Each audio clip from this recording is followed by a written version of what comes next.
Nah ini nih epicnya nih, si Rifki tuh ngeliat di pantulan layarnya itu ada si Rifki kan. Iya. Di sampingnya persis dari pantulan layarnya itu ada sosok wanita telanjang. Payudaranya tuh ada gitu. Iya. Rambutnya tuh diikat gitu, Iya. diikat. Terus bawahannya tuh pakai apa jarik.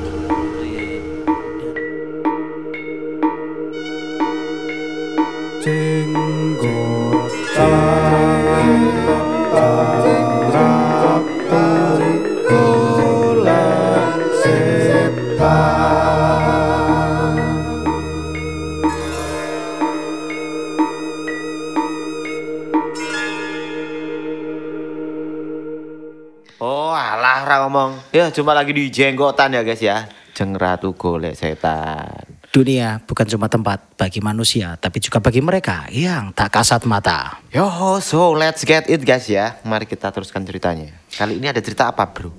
Ada sebuah cerita yang dimana ini berkaitan erat sama dimensi waktu, tempat masuknya makhluk gaib ke dunia kita. Oh wah, saya baru tahu loh. Jadi kalau teman-teman ini nontonnya di bulan puasa, mungkin nontonnya itu pas nunggu maghrib. Nah, cerita ini berkaitan dengan waktu maghrib. Nah kalau nontonnya malam gimana?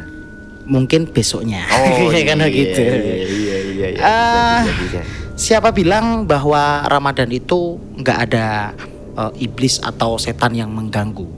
Iya sih ada ayatnya, cuman yang dimaksud setan itu hawa nafsu. Karena kan kita puasa, tapi makhluk tak kasat mata selama Ramadan bisa saya pastikan masih ada. Karena ada beberapa cerita yang dikirimkan oleh teman-teman kita bro di akun Instagram kami di @jenggotan_podcast.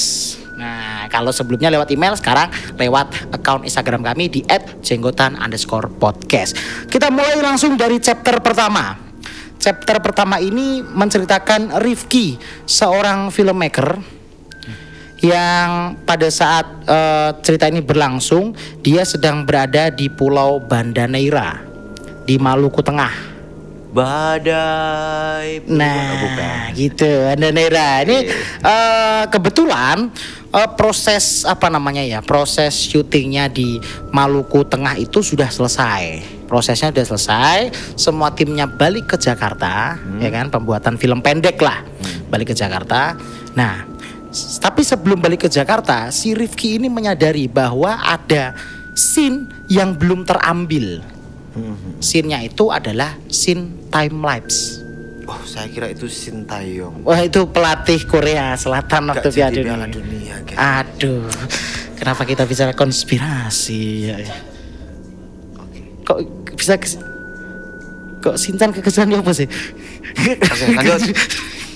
Oke, scene time lapse yang dimana kan kalau time lapse itu kan tidak perlu aktor ya, tidak perlu aktor. Jadi si Rifki ini mau ngambil scene time lapse pantai Banda Neira itu dari sore sampai gelap.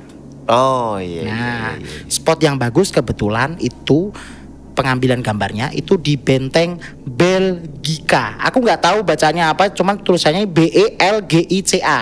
Belgica atau Belgica gitu ya, di Pulau Banda Neira di dekat Pelabuhan Banda. Nah, di sore hari sekitar jam 4 sore ya kan. Si Rifki ini datanglah ke benteng tersebut. Nah kebetulan kalau datang ke sana itu pasti ada yang namanya penjaga benteng. Maksudnya penjaga benteng ini penjaga pariwisata benteng, ya satpamnya lah, begitulah kasarannya. Didampingi sama satpamnya, yang dimana si Rifki ini mau menuju ke bagian atas benteng. Jadi kalau kita mau ke bagian atas benteng itu kita harus masuk ke bentengnya dulu, ya kan, naik tangga terus habis itu berada di atas. Bentengnya unik, benteng bentuk segi 5 gitu kan. Bahwasanya itu adalah benteng yang dibangun pada zaman VOC yang niat awalnya itu untuk pertahanan karena kan di situ dekat pelabuhan ya. Singkat cerita Rifki naik ke sana, ditaruhlah, dipersiapkan kamera dan sebagainya untuk melakukan take scene time lapse tersebut. Indah sekali bro pemandangan di Pulau Banda itu, bahwa kameranya didiemin. Emang senja itu udah mulai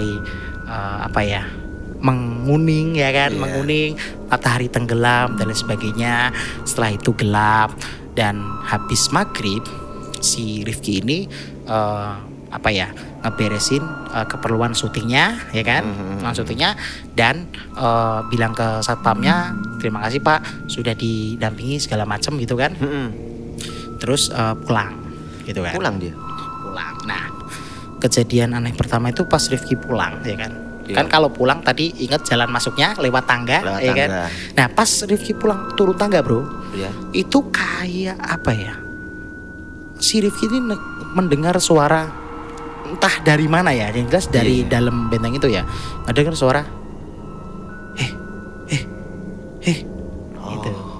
Suara cewek.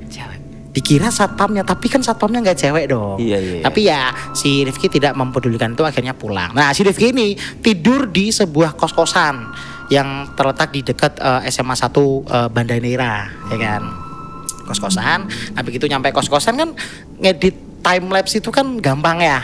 Dia ngeditnya di kosan. Di kosan ngedit ya kan. Nah kebetulan setting kameranya Rifki ini memang sudah disetting time lapse. Jadi file mentahannya itu bro, ini sedikit pengetahuan untuk teman-teman. Kalau kita ngambil gambar time lapse itu file mentahannya itu berupa foto per frame. Jadi tinggal digabungin gitu aja. Mindahin file segala macam. Nah pas mindahin file itu tiba-tiba laptopnya si Rifki ini ada kayak pemberitahuan gitu loh bro, kalau misalnya baterainya tuh tinggal dikit, baterai laptopnya. Emang kebiasaan Rifki sih, maksudnya kalau mau kerja tuh chargernya tuh nggak dicolokin dulu, nunggu ada peringatan baru deh dicolokin. Ada pemberitahuan baterainya mau habis dicolokin, terus dipindahin filenya segala macam, terus diedit sama dia. Diedit. Nah begitu diedit, dilihat dong hasil editannya. Dilihat tuh emang di detik-detik awal tuh indah emang.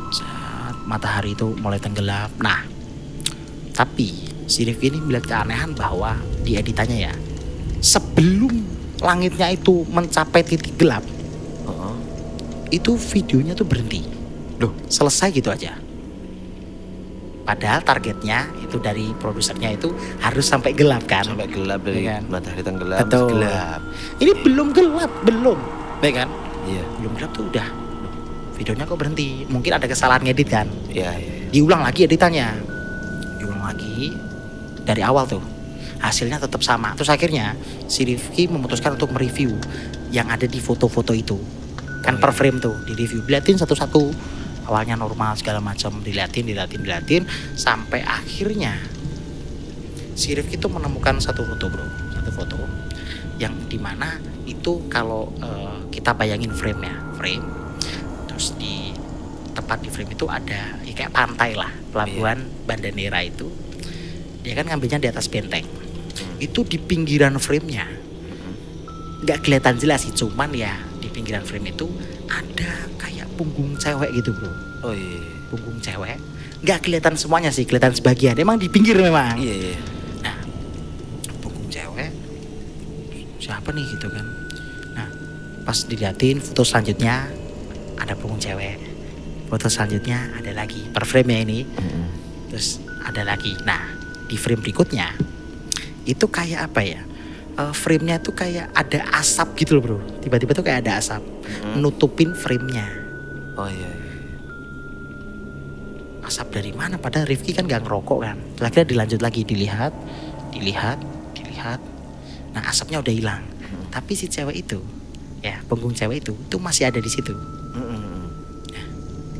Dilanjut ke frame berikutnya, itu tuh punggung cewek itu kayak agak gerak.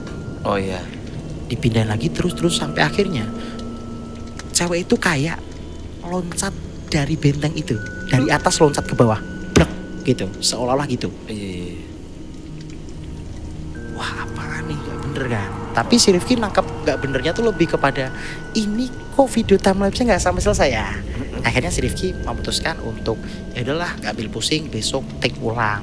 Oke. Besok take ulang ya sore hari, terus menghampiri satpamnya, penjaga itu, terus ditanyalah sama penjaganya, ada yang perlu diambil lagi mas gitu kan. oh ada pak gitu kan. Satpamnya kan nanya apa gitu, maksudnya scene apa nih gitu. Terus dijawab, time lapse kemarin pak saya ulang lagi gitu kan, soalnya kamera saya ada error gitu. Si Rifki ini masih nutupin bahwa ada kejadian janggal kan, ngomong aja kameranya error kan. Ya udah dianterin sama satpamnya ya kan. Terus nah ketika sudah sampai di atas dan Rifki itu sudah mempersiapkan kameranya, kan tinggal nunggu doang tuh ya kan. Nunggu momen lah ya. Nah biasanya kalau time lapse gitu, biasanya tuh si Rifki di hari pertama kemarin itu begitu kameranya ditaruh, itu Rifki langsung ikut turun sama satpamnya ngobrol ngopi. Tapi kan ini Rifki habis ada kejadian kayak gitu kan, akhirnya Rifki memutuskan untuk nungguin kameranya. Oh iya. Kira-kira ada apa nih gitu kan. Terus si satpamnya turun terus ditahan sama Rifki, pak jangan ditinggal pak gitu kan. Terus kayaknya si satpamnya nih ngeh, loh emang kenapa mas gitu kan. Ya temenin saya lah di sini, kita ngobrolnya di sini. Gini aja deh pak, nanti saya kasih uang rokok sama uang kopi deh gitu. Nah, mereka nungguin di sana ya kan, mereka ngobrol nih. Nah sebetulnya si Rifki ini mau ngebuka tuh obrolan tentang apa ya, pernah nggak sih ada kejadian aneh di benteng ini, tapi si Rifki masih nggak berani, nggak berani ya kan. Terus akhirnya nah si satpamnya ini kayaknya satpam yang sangat amat peka gitu loh bro. Akhirnya dicerca pertanyaan, kenapa mas kok sampai take lagi, dan kenapa mas kok sampai masnya tuh kayak takut, maaf ya kayak takut saya tinggal sendiri gitu kan. Akhirnya si Rifki ceritalah kejadian pas Rifki ngedit, ceritain semuanya tuh yang tadi. Terus habis itu si satpamnya atau si penjaganya itu apa ya, mengkonfirmasi bahwa memang benar bahwa benteng itu angker. Jadi benteng Belgica atau Belgica ini adalah benteng buatan pada saat zaman VOC yang diresmikan pada tahun 1611 era Portugis berarti ya kan. Nah itu sebetulnya awalnya memang diperuntukkan untuk benteng pertahanan, namun lama kelamaan benteng itu menjadi penjara bagi para petani pala di daerah situ. Karena untuk kerja paksa kan. Iya. Terus si Rifki nyeritain lagi nih pada saat Rifki mau turun dari tangga itu, si Rifki tuh ngedenger suara bahwa gitu. Nah itu tuh satpamnya juga mengkonfirmasi bahwa memang benar bahwa suara itu datangnya dari benteng, tepatnya di sebuah ruangan ya kan, di sebuah ruangan yang ruangan itu tuh secara ukuran bro ya, itu cuman 3x3 secara ukurannya, dan ruangan yang hanya sebesar 3x3 itu digunakan sebagai penjara. Bayangkan saja di tahun segitu ruangan 3x3 menjadi penjara bagi 20 orang. Gila. Ditaruh sana semua. Aduh.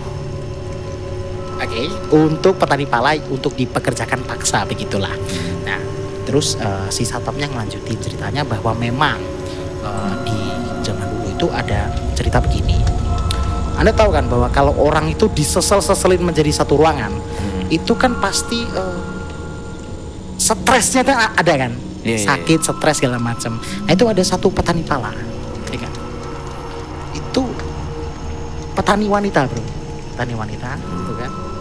Nah itu tuh dia tuh stres sampai akhirnya begitu apa namanya, kan kalau tahanan petani pala itu kan baru dikeluarin pas mau kerja kan. Dia habis kerja kan dibalikin ke benteng itu tuh. Nah pas dibalikin ke benteng itu, dia tuh lari sampai ke atas benteng terus bunuh diri jatuh ke bawah. Gitu. Ya kan. Petani palanya itu perempuan lah. Nah diceritain gitu kan Rifki makin apa ya, benang merah kebingungan dia tuh makin terjawab gitu loh. Oh iya segala macam, makanya kemarin saya lihat cewek segala macam gini gitu kan. Nah terus si satpamnya memperingatkan begini, kalau Mas Rifki sudah tahu cerita ini, apa Mas Rifki mau lanjut syuting? Emang kenapa Pak? Ya kalau Mas Rifki mau lanjut syuting ya sebetulnya sih saya sudah bisa menduga bahwa akan percuma karena hasilnya juga sama-sama aja tuh. Oh iya. Terus si Rifki iya diem aja, tapi si Rifki cuman nggak ada salahnya kan mencoba gitu kan. Oh iya. Oke, udah gelap ya kan, dibawa tuh peralatannya turun, turun. Terus si Rifki berpisah sama apa namanya penjaga atau satpam benteng itu, akhirnya kembali ke kosan. Dicek lagi, sama lah, main laptop, terus mindahin filenya. Lagi-lagi ada pemberitahuan bahwa baterainya laptopnya Rifki itu emang gampang habis bro. Jadi ada peringatan, terus habis itu dicolokin lagi ke chargernya. Oke. Nah di shoot yang kedua ini emang sama-sama aja bro, sama-sama aja kejadiannya tuh. Nggak sampai selesai, terus ada punggung cewek, terus kayak terjun, sama persis. Akhirnya si Rifki nelpon lah sama produser atau sutradaranya itu. Dibilang sama sutradaranya pokoknya nggak mau tahu, ini timelapse harus jadi karena ini bagian penting dari scene-nya, begitulah. Akhirnya hari ketiga ngambil lagi, ditemenin satpam lagi ya kan, sampai selesai lah. Terus habis itu sore sampai malam pulang, balik lagi ke kosan. Mau direview nih shoot yang ketiga nih, apakah masih sama-sama aja. Akhirnya shoot yang ketiga tuh diedit segala macam, dan akhirnya hasil editannya boom, sempurna, berhasil sampai gelap. Wih keren nih gitu kan. Terus akhirnya ada telepon dari produsernya itu, gimana? Oh oke kok, shoot yang ketiga ini oke kok gitu kan. Terus akhirnya si produser ini punya ide bahwasannya 2 shoot timelapse kemarin jangan lu hapus, file aslinya sama file editan jangan lu hapus, kita bikin gimmick, akan kita upload di YouTube kita. Maksudnya ya walaupun film kita tuh bukan film horor ya, cuman asik kali kalau kita adain gimmick, maksudnya ada setannya gitu kan, buat mancing viewers ya, karena kan filmnya kan akan diupload di YouTube-nya kan, untuk aset channel kita lah. Oh gitu ya, bisa oke. Begitu si Rifki sudah nge-save shoot yang ketiga itu, si Rifki ngeliat lagi nih shoot timelapse hari pertama sama hari kedua. Iya.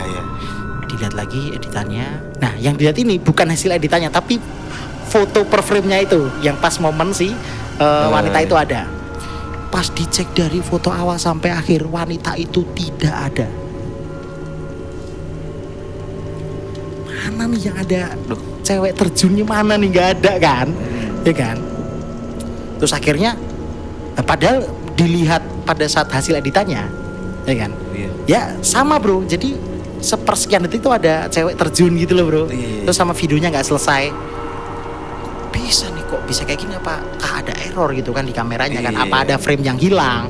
Terus akhirnya si Rifki memutuskan untuk mengedit kembali 2 shoot awal yang hari pertama sama hari kedua. Ya. Diedit lagi, dan Anda tahu hasilnya apa? Hasilnya video timelapse-nya itu sampai gelap, sampai selesai. Duh. Jadi cewek itu bener-bener tidak ada di dalam frame sama sekali.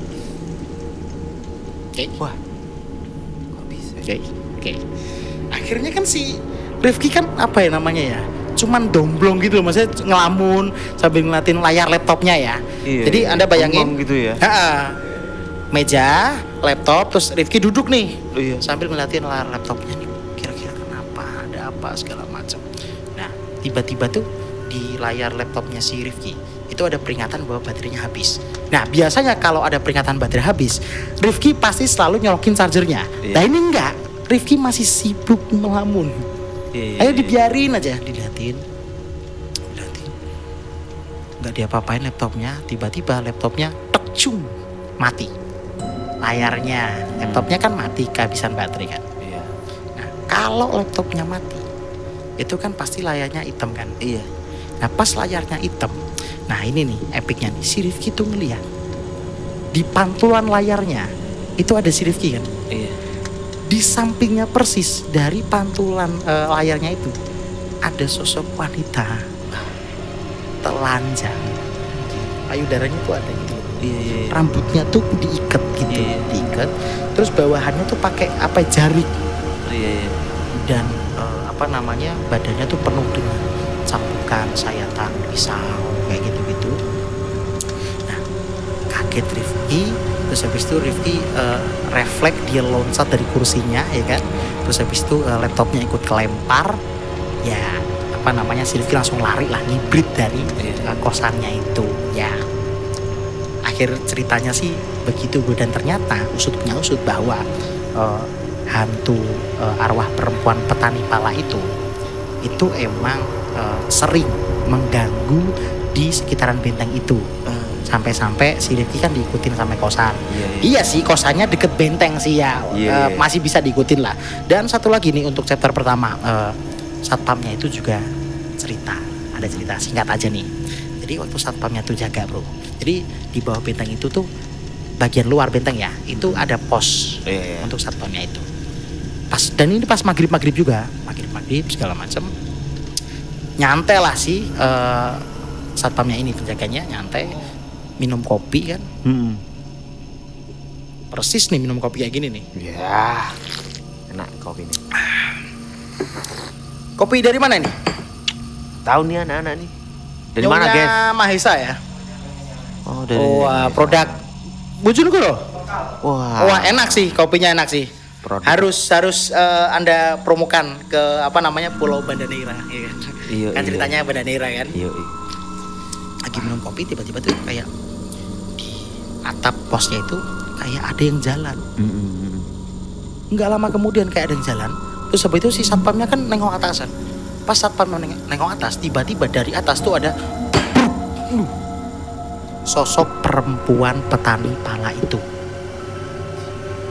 Satpamnya ngibrit, makanya setelah kejadian itu ya satpamnya tuh lebih tegar lah dalam menghadapi gangguan-gangguan itu. Jadi gak heran lah. Makanya kan kalau Anda ingat kan si satpam tadi kan, ya masnya kalau mau syuting lagi sih ya silahkan, tapi menurut saya kok hasilnya bakal sama-sama aja ya. Jadi begitulah akhir dari chapter pertama dengan judul Waktu Maghrib di Benteng Belgika. Nah ini ada chapter keduanya bro, masih seputar waktu maghrib. Wow, iya.